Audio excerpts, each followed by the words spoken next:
नमस्कार दोस्तों, बहुत बहुत स्वागत है मोतिहारी स्टडी पॉइंट में। और इस वीडियो में हम लोग देखेंगे इंटर बोर्ड परीक्षा 2024 के लिए हिंदी का 40 ऑब्जेक्टिव प्रश्न देखेंगे।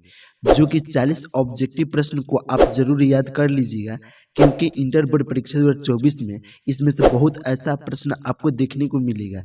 इसलिए इस वीडियो को आप लास्ट तक जरूर देखिएगा और जो प्रश्न आपको याद होगा उस प्रश्न को आप कमेंट में आंसर देते चलिएगा। तो चलिए हम लोग सीधे प्रश्न को देखते हैं। एक नंबर प्रश्न कर रहा है, भारतीय सिपाहियों का किसके साथ संघर्ष हुआ था?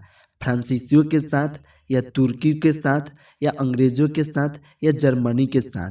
तो याद रखिएगा जर्मनी के साथ हुआ था, यानी कि एक का राइट आंसर डी होगा, जर्मनी के साथ। 2 नंबर प्रश्न कर रहा है, भूषण का निधन कब हुआ था? तो 1715 ईस्वी में हुआ था, यानी कि 2 का राइट आंसर बी होगा।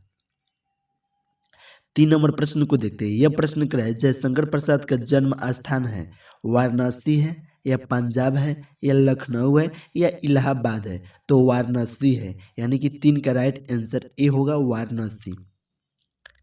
4 नंबर प्रश्न को देखते हैं। यह प्रश्न कर रहा है, प्रतिध्वनि गाथा संग्रह के लेखक कौन है? तो जयशंकर प्रसाद जी है। 5 नंबर प्रश्न बहुत ही महत्वपूर्ण प्रश्न है। यह प्रश्न कर रहा है, जड़ शब्द का विलोम क्या होगा? तो याद रखिएगा जड़ शब्द का विलोम होता है चेतन होता है, यानी कि 5 का राइट आंसर सी होगा, चेतन। 6 नंबर प्रश्न कर रहा है, प्रतिदिन शब्द में कौन सा समास है? तो अव्ययी भाव है, यानी कि 6 का राइट आंसर सी होगा। 7 नंबर प्रश्न कर रहा है, 1974 में बिहार प्रदेश के मुख्यमंत्री कौन थे? तो अब्दुल गफूर थे। 8 नंबर प्रश्न क्या है, दल विहीन लोकतंत्र किसके मूल उद्देश्यों में है? तो मार्क्सवाद तथा लेनिनवाद की, यानी कि 8 का राइट आंसर बी होगा, मार्क्सवाद तथा लेनिनवाद की। 9 नंबर प्रश्न क्या है, फणीश्वर नाथ रेणु की पुस्तक इसमें कौन है? तो मैला आंचल है, यानी कि 9 का राइट आंसर डी होगा। 10 नंबर प्रश्न क्या है, अर्धनारीश्वर पाठ के लेखक कौन है? तो देखिए बालकृष्ण भट्ट जो है वो बातचीत के हैं। भगत सिंह किनका है आप लोग कमेंट करके बताइएगा। लेकिन अर्धनारीश्वर जो पाठ है यह रामधारी सिंह दिनकर का है, यानी कि 10 का राइट आंसर सी होगा। 11 नंबर प्रश्न क्या है, रामधारी सिंह दिनकर के पिताजी का नाम क्या है? तो रब्बी सिंह है। 12 नंबर प्रश्न को देखते हैं। यह प्रश्न क्या है, रोज शीर्षक कहानी में मालती मालती मिट्टी का बर्तन गर्म पानी से क्यों धो रही थी? तो दही जमाने के लिए, यानी कि 12 का राइट आंसर डी होगा। 13 नंबर प्रश्न क्या है, रोज कहानी में अतिथि बनकर कौन आता है? तो मालती के दूर के रिश्ते का भाई आता है, यानी कि 13 का राइट आंसर सी होगा। 14 नंबर प्रश्न को देखते हैं। यह प्रश्न क्या है, मैं नास्तिक क्यों हूँ? यह किसका लेख है? यानी कि जो कर रहा है मैं नास्तिक क्यों हूँ, यह किसका लेख है? तो भगत सिंह का है, यानी कि 14 का राइट आंसर ए होगा। 15 नंबर प्रश्न को देखते हैं। यह प्रश्न क्या है, कुलबीर सिंह और कुलतार सिंह भगत सिंह के कौन थे? तो भाई थे, यानी कि 15 का राइट आंसर सी होगा, भाई। 16 नंबर प्रश्न क्या है, वैशाली महोत्सव का बीजारोपण किसने किया? तो जगदीश चंद्र माथुर ने, यानी कि 16 का राइट आंसर बी होगा। 17 नंबर प्रश्न को देखते हैं। यह प्रश्न क्या है, राजा हरि सिंह देव को किसका मुकाबला करना पड़ा था? तो गयासुद्दीन तुगलक का करना पड़ा था, यानी कि 17 का राइट आंसर बी होगा। 18 नंबर प्रश्न को देखते हैं। यह प्रश्न क्या है, ज्ञात का विलोम क्या होगा? अनजान होगा, या अज्ञात होगा, या नासमझ होगा, या विज्ञात होगा? तो याद रखिएगा अज्ञात होगा, यानी कि 18 का राइट आंसर बी होगा। 19 नंबर प्रश्न क्या है, मोहरा किस आंदोलन के प्रमुख हस्ताक्षर थे? तो नई कहानी आंदोलन के थे, यानी कि 19 का राइट आंसर ए होगा। 20 नंबर प्रश्न क्या है, कौन सी कृति मोहरा की नहीं है? तो याद रखिएगा पहले कौन कौन है मोहरा की। एक और जिंदगी, यह मोहरा का है।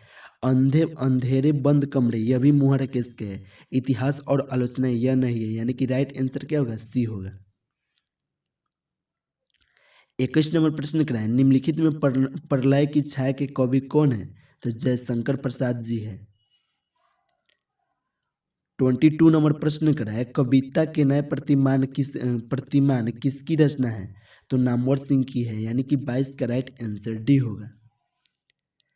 23 नंबर प्रश्न को देखते हैं। यह प्रश्न क्या है, लिरिक का पर्याय क्या है? तो प्रगीत है, यानी कि 23 का राइट आंसर ए होगा। 24 नंबर प्रश्न क्या है, नाटक के क्षेत्र में जयशंकर प्रसाद के बाद किसकी सबसे बड़ी प्रतिभा कौन माने जाते हैं? तो मोहन राकेश माने जाते हैं, यानी कि 24 का राइट आंसर डी होगा।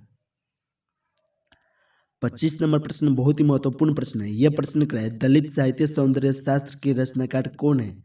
तो ओम प्रकाश वाल्मीकि जी है। 26 नंबर प्रश्न क्या है, 1995 में परिवेश सम्मान किससे प्राप्त हुआ है? तो ओम प्रकाश वाल्मीकि को।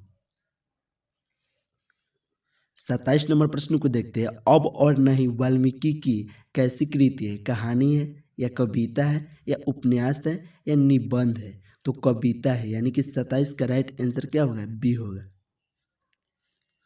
28 नंबर प्रश्न को देखते हैं। यह प्रश्न क्या है, जय कृष्ण मूर्ति का जन्म कब हुआ था? 12 मई 1895 को, या 23 मई 1898 को, या 18 जून 1892 को, या 15 अगस्त 1902 को? तो याद रखिएगा 12 मई 1895 को हुआ था, यानी कि 28 का राइट आंसर ए होगा। 29 नंबर प्रश्न क्या है, जय कृष्ण मूर्ति की इनमें कौन सी रचना है? रोज है या संपूर्ण क्रांति है या बातचीत है या शिक्षा है? तो शिक्षा है जय कृष्ण मूर्ति का है, यानी कि राइट आंसर डी होगा। 30 नंबर प्रश्न क्या है, देवता का परिभाषित शब्द क्या होगा? तो देव होगा, यानी कि 30 का राइट आंसर ए होगा।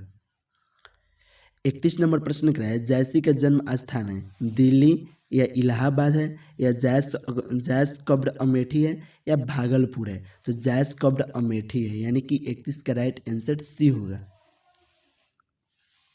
32 नंबर प्रश्न क्या है, मीरा ने अपना प्रियतम किसे माना है?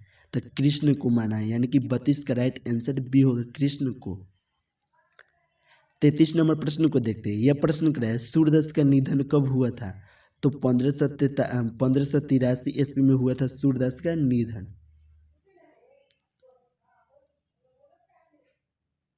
34 नंबर प्रश्न क्या है, तुलसीदास कैसे कवि माने जाते हैं? तो याद रखिएगा साम्यवादी माने जाते हैं, यानी कि 34 का राइट आंसर डी होगा। 35 नंबर प्रश्न क्या है, रामचरितमानस का प्रधान रस क्या है? वीर रस है या श्रृंगार रस है या करुण रस है या भक्ति रस है? तो भक्ति रस राइट आंसर होगा। 36 नंबर प्रश्न को देखते हैं। यह प्रश्न क्या है, नाभादास की अभिरुचि किसमें थी? तो याद रखिएगा नाभादास की अभिरुचि लोक भ्रमण में था, भगवत भक्ति में था, वैष्णव दर्शन में था और इनमें से सभी में था, यानी कि राइट आंसर डी होगा। 37 नंबर प्रश्न क्या है, चतुर्भुज में कौन सा समास है? तो बहुब्रीहि होगा, यानी कि 37 का राइट आंसर बी होगा। 38 नंबर प्रश्न क्या है, संयुक्त स्वयंवर किसकी रचना है? तो याद रखिएगा श्रीनिवास दास जी की है, यानी कि संयुक्त स्वयंवर जो रचना है वह श्रीनिवास दास जी की है। राइट आंसर क्या होगा? सी होगा। 39 नंबर प्रश्न को देखते हैं। यह प्रश्न क्या है, बातचीत शीर्षक निबंध के निबंधकार कौन है? तो याद रखिएगा बालकृष्ण भट्ट जी है, यानी कि 39 का राइट आंसर सी होगा। 40 नंबर प्रश्न लास्ट है, अगर अभी तक आप व्हाट्सएप ग्रुप में नहीं जुड़े होंगे तो 73 685 पर आप मैसेज कीजिए, हम आपको व्हाट्सएप ग्रुप में जोड़ देते हैं। और देखते हैं 40 नंबर प्रश्न। यह प्रश्न क्या है, चंद्रधर शर्मा गुलेरी किसके अभिभावक बनकर मियो कॉलेज अजमेर में आए थे? तो खेदड़ी के नाबालिग राजा जयसिंह के, यानी कि 40 का राइट आंसर बी हो।